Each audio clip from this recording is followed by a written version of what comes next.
All right, what's up, guys? Today I wanted to do a bit of a different video. I have some concepts that I've been trying to work through in my own head about Pyro in regards to kind of positioning correctly and how you should think about your position in relation to the rest of the game, as well as trying to really quantify and put into words in like a digestible and teachable way what good aggression looks like on Pyro and when it is a good idea to take risks.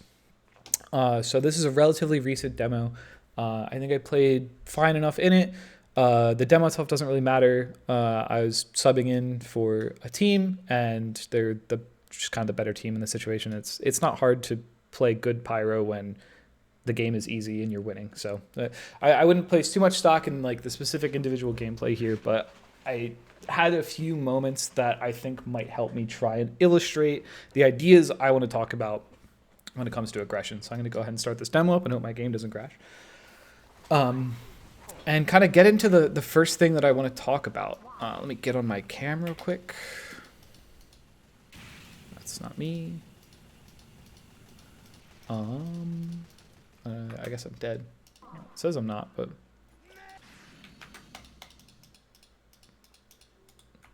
There we go. Okay. So yeah, like I said, don't worry about the mids. Don't worry about too much of the gameplay. I'll use it to illustrate when I can. But so yeah, let's get into these topics. So first, what I want to kind of talk about is a concept that I've been trying to explain to people and trying to like really quantify into something digestible for a while. And it's the idea that when you have good positioning, it doesn't really matter where the enemy players are or could be. If you are, walking with your demo, playing in a strong position, if you are protecting your combo, it doesn't really matter where Spy crossed or where it can be behind you or, where the soldier is on the map, because if you're holding a strong position, you will be able to defend your combo. That's kind of the baseline that I try to think about on Pyro. If, for example, once we take this fight, probably I'm going to end up either like on roof or like behind point, perhaps like kind of playing in the toxic area and like holding positions. And you'll see I just kind of try and hold space once I get there and not worry too much about like trying to find players or looking for players. It's very important to have like a strong understanding of like spy crossing and like the flow of the game in order to understand things like where players can be. But you can see here, I'm not like going to look for players. This is me going too far actually right there in my opinion. I'm just kind of trying to stay in a good strong position and look for where players could be coming from. And that's about it. And it doesn't like, I understand that the spy is behind me right now. I understand that he could try and walk in and stab my combo members. But see, look, I am checking that area already because that's where he can come from. My NG calls these there and we finish him off and then we can worry about getting forward.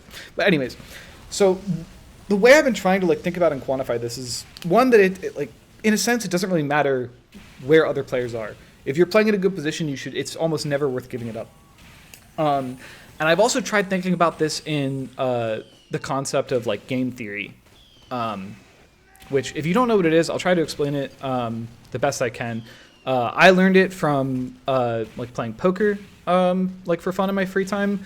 And it's basically the concept of playing in such a way that you are completely unexploitable, using like randomness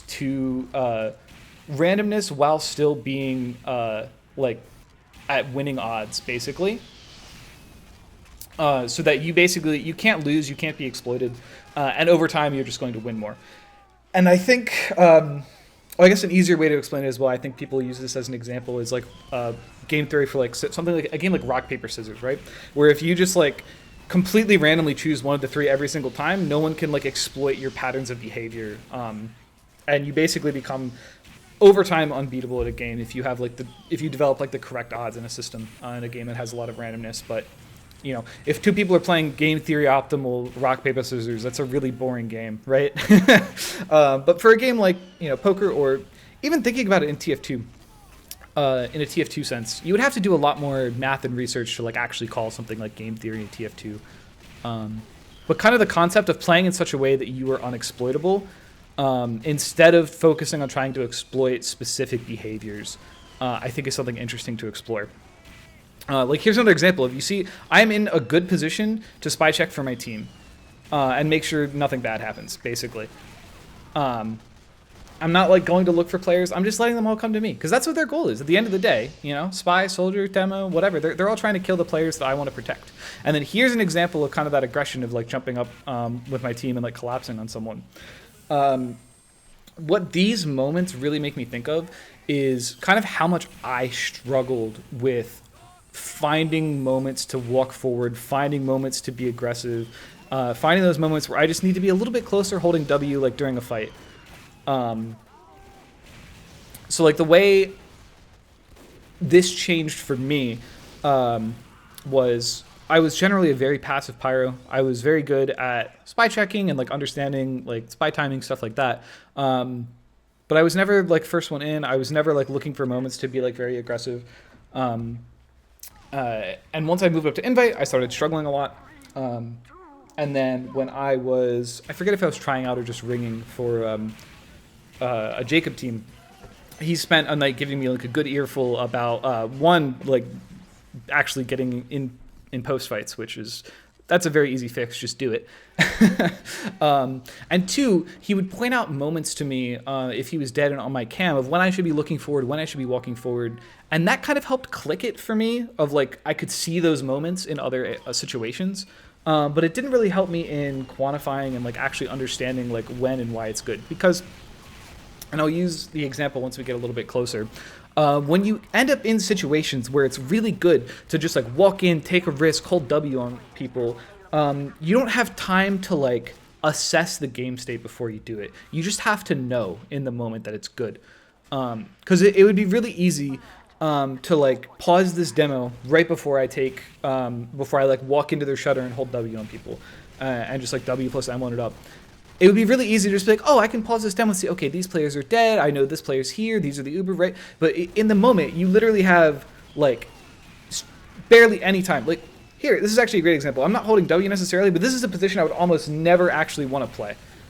Being out here kind of alone, just kind of making people look at me, being a distraction to give my team like space to walk back in. This is like something that I would almost never actually tell someone to do. But in this situation, I think it's really good. My whole team's alive. My whole team can be ready to walk in, and then I can start walking in with them. And yeah, like here's that exact moment. Actually, I will pause. Right? Sure, it's really easy to see, like watching it back, like, oh, their heavy's not looking at me. I have a ton of HP. We just killed like 3 people. 1 or 2 of these people just respawned, I think. My whole team's alive and capping the point, and they should be worried about getting out. So I'm just gonna poke in and see, oh, is there anybody like in here like not paying attention, out of position? And I find that there are. But you don't have time to pause the demo and think about this, right? Like this moment right here, I think is insanely good aggression for me. I collapse with my spy. We kill basically the rest of the team. And then for some reason I get out, but it's because we kill everyone. And being able to like quantify this is something I really, really struggle with. Being able to find those moments where it's very obvious in game and after having like a lot of experience on the class, that it's really good to walk here, because 99% of the time just walking into their shutter is bad.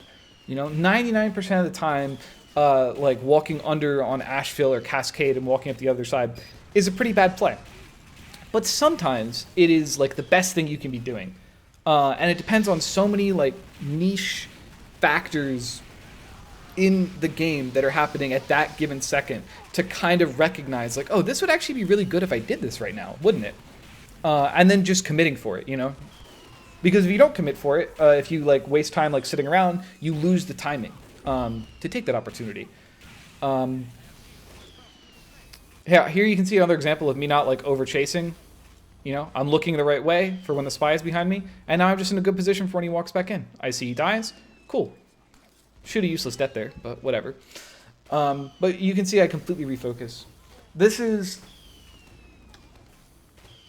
It's almost in a way, I know I've described this to people, where you kind of play Pyro in 2 completely different ways based on whether the spy's alive or dead, right? Where the spy can be on the map, like what the threats are. Because like, you know, you saw for a moment there, I had plenty of time to just kind of like look forward and do my, you know, and be aggressive if there was a fight that came through, right? And then as soon as the spy gets behind, now my main focus is making sure that I'm like prepared to deal with that, making sure he doesn't get in while the rest of my team can fight the people looking forward. And obviously I have the time to look forward if I need to, if the soldier comes in or something like that. But you can see I kind of like completely changed the way I play based on those kind of situations. You can see I'm trying to check for the spy to cross right now. So it's really important, and I catch the spy there. Fortunately, he gets away. That sucks. But yeah, you know, you buy yourself 10 seconds when that happens, and then you don't have to chase him. You can just kind of chill. Anyways, that's kind of like the ideas I want to talk about. I feel like I haven't actually been able to quantify any more than before. I just really want to be able to almost archive these kind of thoughts I'm having about Pyro and kind of the philosophy behind like how to play.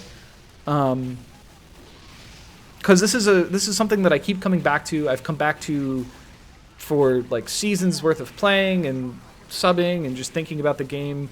For like how do I actually put this into words in a way that is like super quantifiable for people and helpful to them. Yeah. I think I'm probably gonna wrap it up here. I know there's another round left. I could like demo review it or something, but like I said, I'm not too worried about the gameplay itself here. I just wanted to use that as kind of an example of kind of the dichotomy between like playing correctly and finding moments to walk in and be aggressive. So I hope this is helpful. I said this is a bit of a weird video. This is just kind of a no script ramble about my thoughts about how to play, and I don't even know what I'm talking about for it. So yeah, if you have any thoughts, questions, about this, that I would be super appreciative, be happy to answer. Because yeah, I don't know. Thinking about Pyro is a lot of fun. There's a lot of thought and depth that can go into the class and how to play him correctly. So yeah, thanks for watching, and let me know what your thoughts are.